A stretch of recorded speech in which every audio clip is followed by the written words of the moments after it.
Achieved.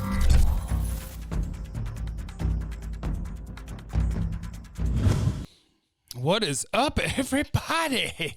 And welcome to Studio Day Heifer. It's nice to see you on a Sunday. Today, I have a couple of things that we're going to talk about. The first one is, of course, Dak Prescott, because Dak's always fun to talk about. And I'm going to give you a couple of reasons that I'm a pay Dak guy, you know? You're either, a lot of people are either a pay Dak guy or a Dak's not good guy. I'm a pay Dak guy. And I'll run through a couple of the reasons that I am a pay Dak guy and why I think the pay Dak guy's got a really good point. All right, we're going to start off there. Talk about Amari Cooper. Look, I'm not trying to trade Amari Cooper. You guys know that. It's just from a mailbag. It's a question that I was asked, and we'll talk about when you could potentially do that. It ain't right now. It ain't anytime soon. So let's talk Dak for a minute. My thing with quarterbacks is I think when you come in the league, look, if Dak were a first-round pick, there'd be a lot less questions about Dak. The way that he's played, if he weren't a fourth-round pick, he'd have very few doubters. He would already be paid and everything would be cool. But when you're picked in the fourth round, it sometimes takes people a lot of time to come around to the idea that, oh, wait, he is really good. Like, he has more doubters. Does he have more doubters than Carson Wentz? I think he does. I think there's a lot of people out there who are, I mean, I still kind of consider it. If you promised me Wentz was healthy, would I rather have Wentz? Maybe. I consider it. And that's probably still to some extent based on draft evaluation. But based on the way that they've played, you know, Dak is the best quarterback of his draft class. And so getting past that part, what I actually want to talk about today is I look at Dak and kind of year by year, I ask myself, and we asked ourselves after going into last football season, what would you like to see Dak improve on? And there's a couple of things that I said, and I said one is I think that sacks are partially a quarterback stat, whatever percentage you want to split it up. Obviously, there are sacks that are unavoidable if somebody gets beat immediately and you have nowhere to go, but there are also sacks that are avoidable and guys need to get the ball out and not take sacks. So I had two things that I said, you know what? If Dak wants me to look at his body of work and say, boom, he got better at the things he had to get better at, there were two things that I talked about. One was take less sacks. I don't want to hear about how it's the offensive line. Some of them will be, but I went back and watched every single sack 2 years ago, and what was it? He was sacked 56 times, and I got somewhere around 20 where I was like, well, that's on the quarterback. You can get that ball out. There's something you can do to not take that sack. So what did Dak do? 2018, he was sacked 56 times. Last year, 23. More than cut it in half. Now, you got Frederick back, so you had some help around him, but he got better at one of the things that I thought he had to get better at. If you want to take a step, 56 sacks is too many. Some of it's on the line, but getting sacked 10% of the time you drop back, which is what he did 2 years ago, you can't do that. So he dropped that down to 3.7%, which is a really good number. Dak did it, right? Stop taking sacks, process what's happening, get the ball out, even if it means you're throwing it away. Stop taking sacks, they kill drives. That was one of the things I wanted to see from him, and he did it. The other thing that I wanted to see from Dak Prescott was consistently throw the deep ball better. Be a good deep ball thrower. I thought that was somewhere where Dak needed to take strides. And so now we get this coming out on the tweeter from Matt Bowen, who's an analyst for ESPN and a former NFL DB for 7 years.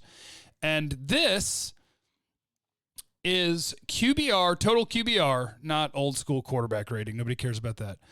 Total QBR when quarterbacks are inside the pocket. So, you know, one of the narratives is that Dak isn't going to win from inside the pocket. You got to run, blah, blah, blah, blah, blah. And like, he's not a good enough thrower. He's a great thrower. He won't get that credit because he wasn't picked in the first round. QBR from inside the pocket on throws of 20-plus air yards. So we are talking about you're inside the pocket and you are throwing that thing down the field, baby. It's top 5 in the league. Pat Mahomes, Gardner Minshew. I love the Gardner Minshew in there. Jimmy G, Dak, and Deshaun Watson. So, play hasn't broken down. We're not scrambling around. This is straight up. You are in the pocket and you're throwing the ball down the field. How'd you do? Dak did great. top 5 in the league. So that's great, right? So let's get rid of that. So now we've established Dak from inside the pocket throws the deep ball really, really well. Context that I wanted to know, and I believe it was my buddy Nate on Twitter that asked Matt Bowen the follow-up. He said, okay, so those are the numbers, like that's who were the 5 best, but can we get the attempt numbers for each of those guys? And so here you go. Pat Mahomes had that great grade on 51 deep balls, Minshew 42, Garoppolo just 27, Dak 65, Watson 52. Holy cow, is that Dak Prescott? Chunking it down the field from inside the pocket more than Pat Mahomes and more than Deshaun Watson? Yes, it is, and with similar results. So it's just there's more and more things that people want to ding Dak for. Can't throw the deep ball, can't win from the pocket, can't blah, blah, blah, blah, blah, blah, blah, blah, blah. But every one of those things, you then turn around and you're like, oh, whoops, I can prove that, yes, he can. He's good at that. He's good at that. He's good at that. So he stopped taking sacks. He's one of the best from inside the pocket at throwing the deep ball. And he's being more aggressive than the guys that we consider the most aggressive in the NFL. I'm old enough to remember when Dak was a check down guy. Well, that guy has thrown more balls down the field from the pocket by double digits than Deshaun Watson or Pat Mahomes. That dude's pushing the ball down the field. So last year was a really weird year, and people are going to kill the quarterback because that's how football works. You went 8-8, quarterback's fault. Cool. I'm not that way. I don't believe in QB wins. I don't believe in any of that crap. What happened last year was an extreme case of bad luck, which is just being on the wrong side of variance, and on top of it, an absolute train wreck of what was going on with your coaching, which affected your field position, your special teams, your inability to take the ball away. Quarterback played well. He had games where he needed to play better, and he could have potentially saved the season. Now, in a couple of them, he had a bum arm, and he couldn't throw, but he played well. And in all these different things where you want to see Dak get better, where it's like, all right, what else does he have to prove? I don't know. I think to a lot of people what he has to prove is the Cowboys have to win the Super Bowl. Well, that's hard. We just did the other day the best rosters in the NFL, and the Cowboys were in the top 6. They were 6th. So if they're 6th and the Chiefs were ahead of them and the Saints were ahead of them and the 49ers were ahead of them and the Ravens were ahead of them, and off the top of my head, I forget who the 5th team ahead of him was. It might have been Tampa Bay. So if the 6th best roster in the league doesn't win the Super Bowl, your quarterback just isn't worth having around? That's silly. That's silly. So hopefully they pay Dak. The things that I was looking for him to improve on, be consistent throwing the deep ball, be more aggressive, take less sacks. I've just gone through bang, bang, bang that he did it, he did it, he did it. So if you're going to hold 8-8 against him, that's cool, but then I hope that you're using that same energy to give him a ton of credit for 13-3 and his career record, because I don't think you're allowed to say that he was like carried in the years that they won games and it was his fault they lost when they didn't go to the playoffs. So just keep the same energy. If you want to be a QB record guy, that's cool. Then you can say that Dak wasn't good enough last year, but you also have to say that over the course of his career, he's one of the best in the league because he's got one of the best winning percentages in the league. So that's on you. All right, quick mailbag. This is from Carter. He said, talk about a scenario where we trade Amari Cooper in a couple of years if CeeDee Lamb pans out. First of all, how dare you? Second of all, yeah, that could absolutely happen. We've talked about this before, so if you've seen it before, I'll try to do it quickly because I don't want to beat you down with something that you already know. Where the Cowboys are right now, CeeDee Lamb's on a rookie contract, right? He's got 5 years on this bad boy, 4 years and then the 5th year option. Michael Gallup has 2 years left on his rookie contract. Amari Cooper has a 5-year contract for $100 million. This is year 1 of a 5-year contract. But how much of that money is guaranteed? $40 million of the 100. What does that work out to? 2 of the 5 years. So Michael Gallup's contract will be up at the same time that Amari Cooper no longer has any guaranteed money left. So assuming that CeeDee Lamb works out, which he will, 2 years from now, after 2 football seasons, in which case the Cowboys need to win a Super Bowl because I'm trying to win while you have all these wide receivers. But 2 years from now, after these 2 more seasons, now you've got decisions to make. If Michael Gallup has turned into a guy where you're like, holy crap, got to keep him around, then you pay him. And if at that point you decide that Michael Gallup and CeeDee Lamb is good enough, well, Amari Cooper is on an affordable deal for receivers because 2 years from now they'll probably be making even more and his number will be fine. And a team could take him on with no guaranteed money, so they would be free to do whatever they want. So 2 years from now you have decisions at receiver, and the decision could be pay Michael Gallup, keep Amari Cooper, keep CeeDee Lamb. You could do all of that. Be a lot of money at receiver, but you could.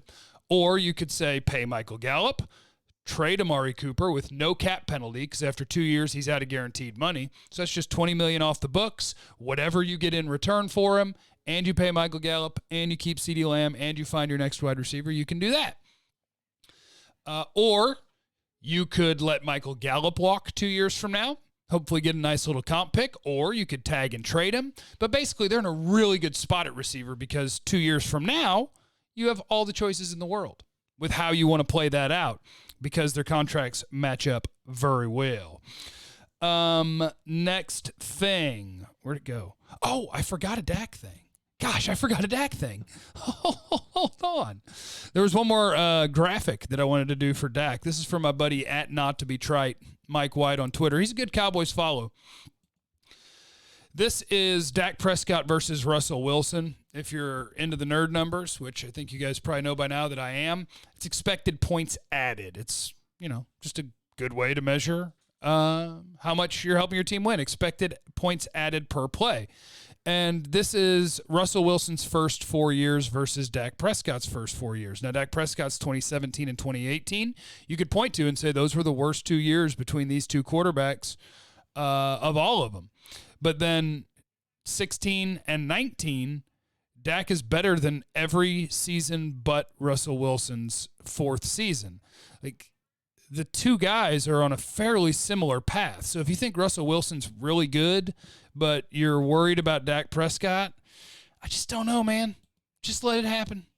Just let it happen. Appreciate that you're getting good QB play. Hey, and if it turns out that he was a product of a good offensive line and the good weapons and all that, then so be it. It happens. We'll blow this thing up. I love a good tank job. We'll tank it up. We'll go find a new quarterback. Pay Dak Prescott. Okay? Thank you. Hold on. My stuff is locked up. My thing's locked up. I can't get to the other mailbag questions. So just leave what you want to talk about tomorrow and this week's shows. Tomorrow, G-Bag Nation will have no Gavin, which means I have to quarterback the show. And when I quarterback the show, I'm terrified I'm going to have a lack of content at all times. So just leave in the comments what you want to hear me talk about on a video tomorrow morning or on the radio tomorrow. Make sure you're subscribed to youtube.com/Jeff Kavanaugh. Give me a thumbs up. Make sure you're got your notifications turned on, and hit me in the comments what you want to talk about tomorrow. And also crunchy or creamy peanut butter in the comments. I'm a creamy guy myself. I think crunchy's disgusting. What condiment tastes good? There's only one. Ketchup. The rest of them are gross. Catch you guys tomorrow.